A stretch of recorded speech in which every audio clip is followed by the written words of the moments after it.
ವೀಕ್ಷಕರೇ, ನೀವು ನೋಡ್ತಾ ಇದ್ದೀರಾ ಜಿಟಿವಿ ಕನ್ನಡ ನ್ಯೂಸ್. ನಾನು ಲಕ್ಷ್ಮಿ ಬಿರಾದಾರ್. ಪುಲ್ವಾಮಾ ಸೈನಿಕರ ಹತ್ಯೆಯನ್ನ ಸಂಭ್ರಮಿಸಿ ಕೇಕೆ ಹಾಕಿದ ಮುಸ್ಲಿಂ ಕಿಡಿಗೇಡಿಗಳು.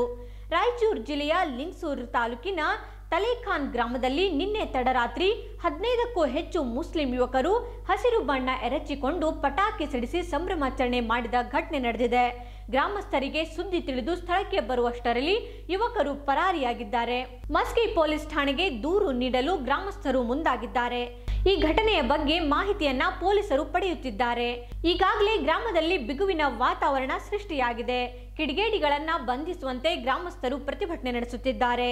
ಪೊಲೀಸರು ಮತ್ತು ಗ್ರಾಮಸ್ಥರ ನಡುವೆ ಮಾತಿನ ಚಕಮಕಿ ನಡೆದಿದ್ದು, ಈಗಾಗಲೇ ಪಿಎಸ್ಐ ಗ್ರಾಮದಲ್ಲಿ ಬೀಡು ಬಿಟ್ಟಿದ್ದಾರೆ. 24 ಗಂಟೆಯೊಳಗೆ ಕಿಡಿಗೇಡಿಗಳನ್ನ ಬಂಧಿಸುತ್ತೇವೆ ಎಂದು ಪೊಲೀಸರು ಭರವಸೆ ನೀಡಿದ್ದಾರೆ.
ಇದಿಷ್ಟು ಈ ಹೊತ್ತಿನ ಸುದ್ದಿ. ಮತ್ತಷ್ಟು ಸುದ್ದಿಗಾಗಿ ನೋಡ್ತಾ ಇರಿ ಜಿಟಿವಿ ನ್ಯೂಸ್.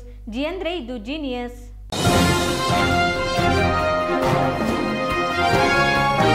ಇದು ಜಿಟಿವಿ ಕನ್ನಡದ ಕೊಡುಗೆ.